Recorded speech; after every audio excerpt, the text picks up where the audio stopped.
Y no porque sean inadecuados, sino porque tenemos muchísimo descuido con el otro libro. Me acuerdo del hermano famoso paisa, Jorge William Llanos, allá en Perú. Hace ya algunos añitos atrás nos acompañaba una hermana que ella era muy impulsiva. Y en reuniones así, en el hospedaje, teníamos una lectura en la mañana. Y ella siempre, sin previo aviso, al final se arrancaba con el himno, con el corito. Tiene 2 estrofas. Loemos a Dios por su bondad. Y al siguiente día se arrancaba, loemos a Dios por su bondad. Y loemos a Dios. Un día el hermano Jorge William le dijo, mira hermana, ve a ver si estudia su himnario yo. Nos hace falta himnos muy preciosos, pensamientos muy elevados que apuntalan una palabra dada o nos abren el camino para la palabra que se va a dar. Entonces les animo a estudiar su himnario. Me dicen que hay en una página Andando en Luz, están grabados todos los signos del himnario. Yo tengo allá en mi casa un piano por más de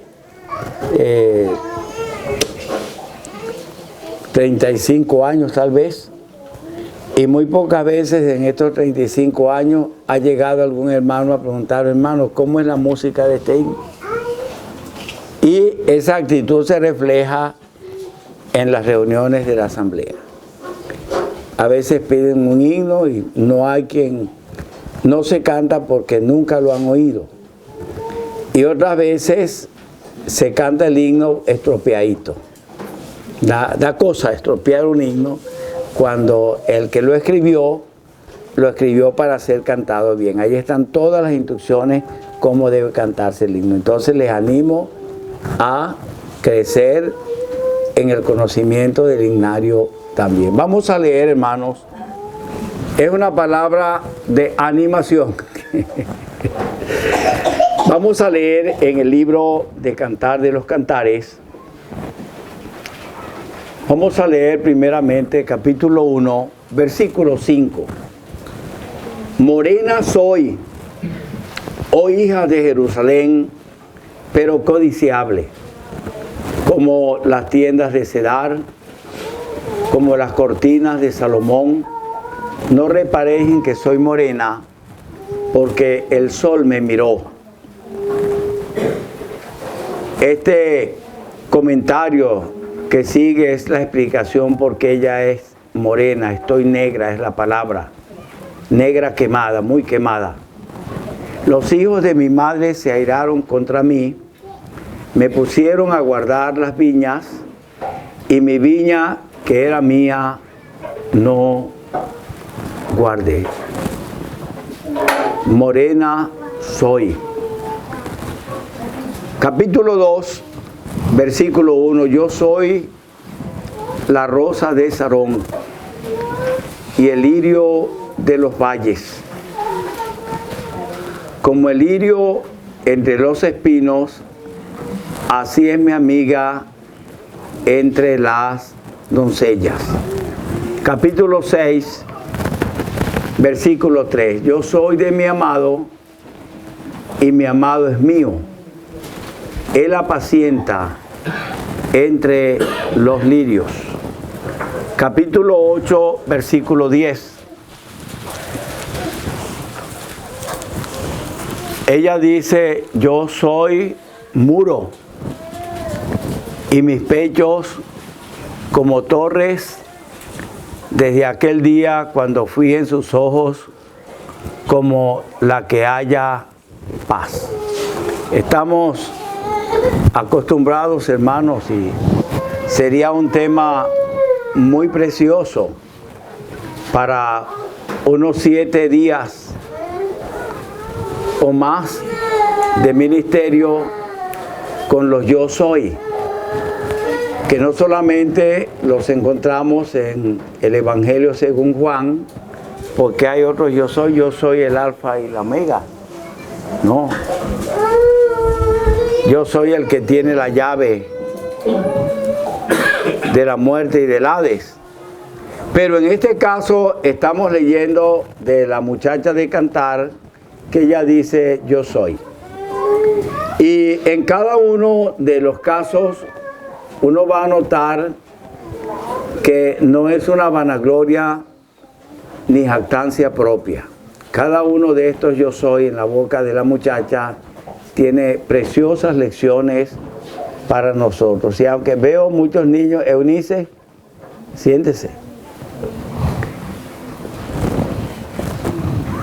Lecciones que a medida que uno lee el libro, uno va escarbando un poquito más y va viendo que el Cantar de los Cantares comparte entre el resto de la Biblia la cualidad de ser una mina que no se agotará.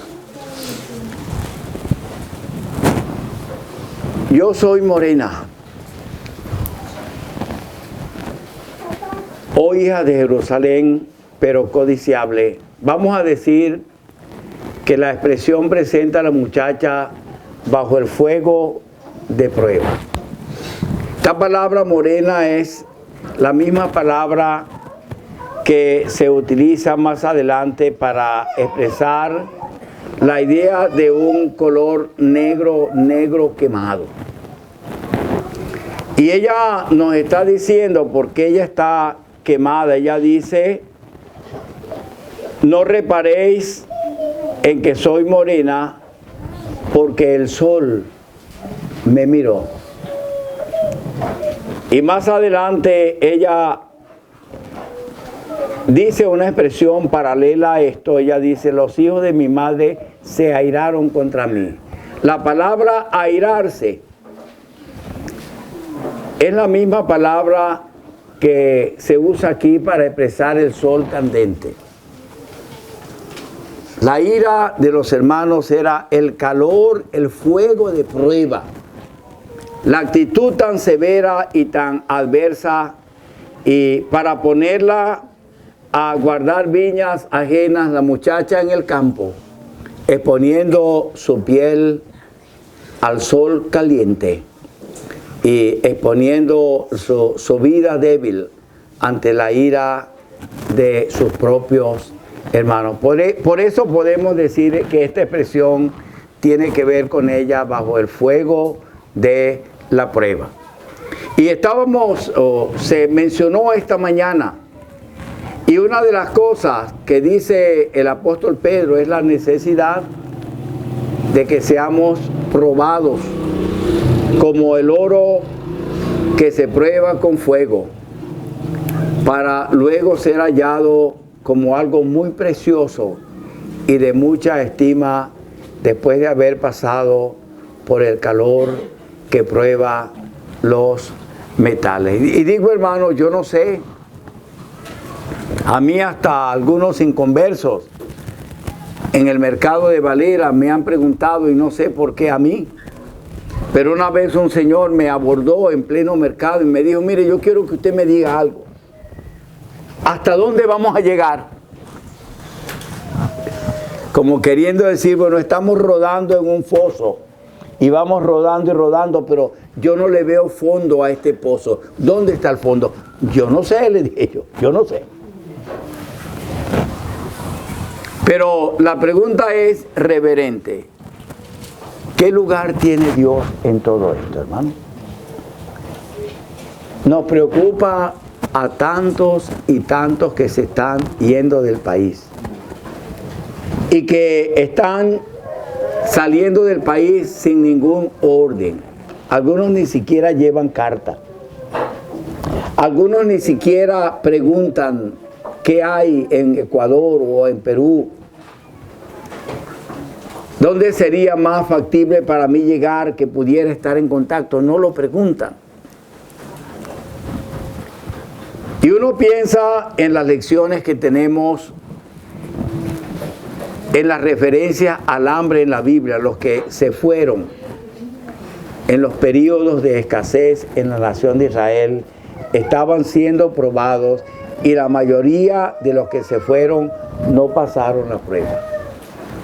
Abraham se fue a Egipto, ¿verdad? Y el hombre de los altares, ¿cuántos altares construyó en medio de aquella nación? Ninguno. Isaac se fue a Jesús, a Gerar. Isaac es llamado el hombre de los pozos, abriendo fuentes para el agua de la vida. ¿Y cuántos pozos construyó Isaac en Gerar? Ganaron mucho de lo material, pero perdieron de lo espiritual. Dañaron su testimonio en medio del mundo impío. Elimelech y su familia se fueron. Y el mismo veredicto que da Noemí al regresar pareciera decir 10 años perdidos. Me fui llena y regreso con las manos vacías. No me digáis Noemí, que significa alegre, placentera. Llámenme Mara, porque en gran amargura me ha puesto el Señor. En otras palabras, ella está diciendo, estoy llevando la disciplina, fruto de mi desobediencia. ¿Y cuál es la prueba? De que a pesar de la escasez en Belén, que significa casa de pan, el Dios de los cielos no dejó perecer de hambre a su pueblo. Que cuando Noemí y Ruth iban llegando a Belén, estaban pasando por Belén, gente que conocía a Noemí y gente que Noemí conocía y que se vieron cuando ella se fue, estaban allí asombradas. ¿No es esta Noemí? Esas personas no habían perecido. Y más bien, cuando Noemí llegó allí, se dio cuenta que había un familiar de su esposo, Elimelech, que era un hombre rico. No solamente Dios no había permitido que murieran de hambre en Belén, porque Belén significa casa de pan, la provisión de Dios, sino que aún Dios había dado prosperidad a algunos, y un ejemplo de eso era aquel hombre llamado Boaz, familia de Elimelech, que al fin llegó a redimir a estas mujeres y las tierras que eran de Elimelech. ¿Qué quiero decir, hermano? Que el que decide quedarse en el lugar de la prueba y recibe el fuego de esa prueba, estamos llamados a ser vencedores en relación a la prueba por la gracia y el poder de Dios. Ella está diciendo, no reparéis en que soy morena, porque el sol me miró. Más adelante, él está diciendo a ella, he aquí que tú eres hermosa, amiga mía, he aquí que eres bella, tus ojos son como paloma. Él ha encontrado gozo. Las muchachas de Jerusalén están reparando en que es morena. Qué fea es ella, ¿verdad? Mira cómo tiene esa piel tan áspera. Pero ella está bajo el fuego de la prueba. Y ella sale vencedora. Y él ve hermosura en ella. De manera, hermanos, que el Señor nos ayude a fortalecernos en Él en medio de las pruebas y las dificultades presentes. Pero en la segunda referencia, yo soy, ella dice, yo soy la rosa de Sarón y el lirio de los valles. Yo sé, hermano, que un himno mal enfocado bíblicamente, doctrinalmente, nos ha dañado un poco la mente en cuanto a esta expresión. Porque ese es un himno que las denominaciones cantan y algunos hermanos lo cantan atribuyendo esa palabra como si fuera el Señor el que fuera la rosa de Sarón y el lirio de los valles. En absoluto. Sáquese eso de la cabeza, porque eso va en contra de la interpretación clara de la palabra de Dios. Y le voy a decir por qué no es él el que está hablando aquí, sino ella. Le voy a decir por qué. Primeramente, en la Biblia las figuras que tienen que ver con el Señor no son florales, son arbóreas. Él es el árbol del Salmo capítulo 2, ¿verdad? Que da su fruto en su tiempo y su hoja no cae y todo lo que hace prosperará. Y él es el Salmo 1, perdón, y él tiene sus raíces junto a la fuente. Él mismo se llamó el árbol verde. Y en una de las profecías, los imperios y los imperios grandes de este mundo son semejados a árboles. El imperio babilonio, el imperio asirio, son semejados a árboles y las aves se cobijan. Y el árbol de la cristiandad es semejado a un árbol grande también, pero él es semejado al árbol que está por encima de todos los cedros y los árboles del bosque. Y ese árbol no va a caer. De manera que las imágenes vegetales que se usan para referirse al Señor son imágenes arbóreas, no florales. Le digo otra razón por qué.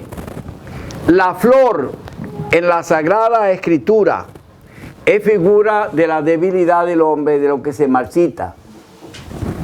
Dice que la flor que sale por la mañana y en la tarde ya la ha gustado el ardor del sol. Eso no corresponde al Dios eterno manifestado en carne. Otra de las razones es que la palabra lirio, la palabra hebrea que se utiliza para el término lirio, es la palabra Sosanat. Colijo que de allí viene el nombre Susana. Y lo que significa es flor de 6 pétalos. Y esto tampoco corresponde al Señor, porque el número que corresponde al Señor es el número 7, el número de la plenitud. Él se presenta como el que tiene los 7 espíritus, los 7 ojos, los 7 cuernos. Pero esta es una flor de 6 pétalos, figura del hombre en su debilidad. Y hay una razón más específica y contextual por qué estas palabras son de ella y no de él, porque es que él mismo dice más adelante, en el versículo siguiente, en el versículo 2, como el lirio entre los espinos, así es mi amiga entre las doncellas. De manera que allí en el mismo texto, en el mismo contexto, ella es, el Señor dice, verdad, tú eres como el lirio, pero él la exalta más y él dice, tú eres como el lirio, pero entre los espinos, un contraste impresionante para así evidenciar lo que encuentra el Señor, la frescura y la belleza de su pueblo rodeado de los espinos. En algunos contextos los espinos son una referencia a los hombres no salvados de este mundo. Entonces, en esta segunda referencia, ella está bajo la impresión de su propia pequeñez. Esta rosa de Sarón y este lirio de los valles, ninguno de los que estudia la fauna y la flora de la Biblia, especialmente un misionero, un siervo del Señor, que sirvió al Señor en Israel por muchos años y escribió el libro más completo sobre cada uno de los animales y de los vegetales que se mencionan en el libro de Cantar de los Cantares. Ninguno de ellos habla de que esta rosa y este lirio se refiere a la rosa de macetero cultivada en los jardines. No, todos concuerdan que son florecillas ocultas por allá en los valles, que sobreviven por las condiciones naturales y ambientales y climatológicas que Dios ha establecido y que no están expuestas al ojo de la gente de la ciudad, sino más bien de aquellos pastores que están por allá en los valles, y en las estribaciones de los montes, pastoreando sus ovejas, se encuentran con la rosa de Sarón y el lirio de los valles, y ellos pueden allí en la soledad contemplar la belleza de esas flores silvestres. Hermano, y qué cuadro tan perfecto, ¿verdad? Para el mundo no somos nada. Ellos no ven atractivo en el amado pueblo de Dios, pero cuánto deleite encuentra el Señor. Ella está diciendo, yo soy muy poca cosa, apenas como una florecilla silvestre, pero Él encuentra complacencia en mí. Aquí está el gran principio: el que se humilla será enaltecido, pero el que se enaltece será humillado. Él la enaltece, él dice, es verdad, eres el lirio, pero no el lirio a secas, eres como el lirio entre los espinos. Para mí hay una belleza especial en la amada iglesia y en el creyente en particular, rodeado de un ambiente hostil y adverso.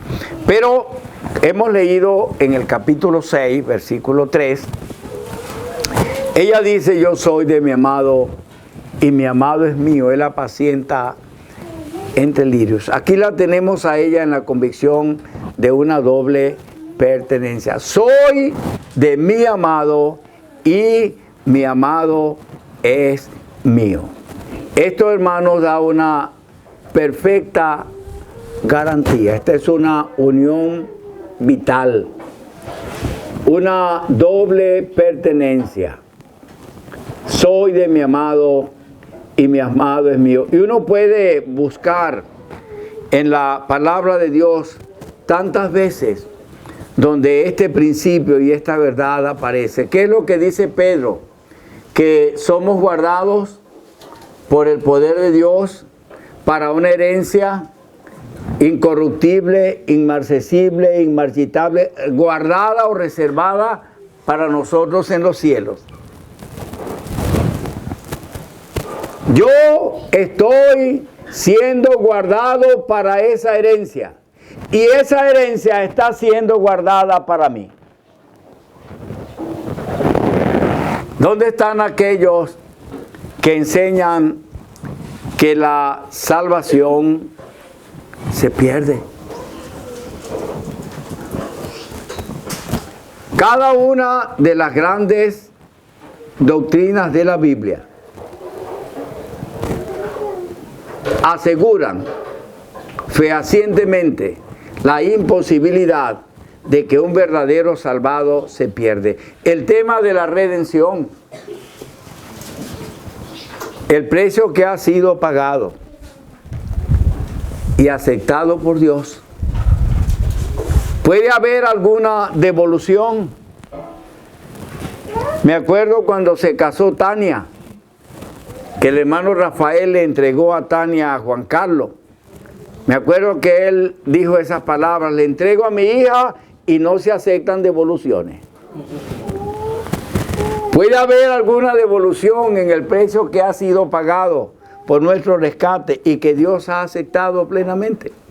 Cada doctrina de la palabra de Dios asegura fehacientemente la imposibilidad de que una verdadera persona salvada por la gracia de Dios pueda perderse.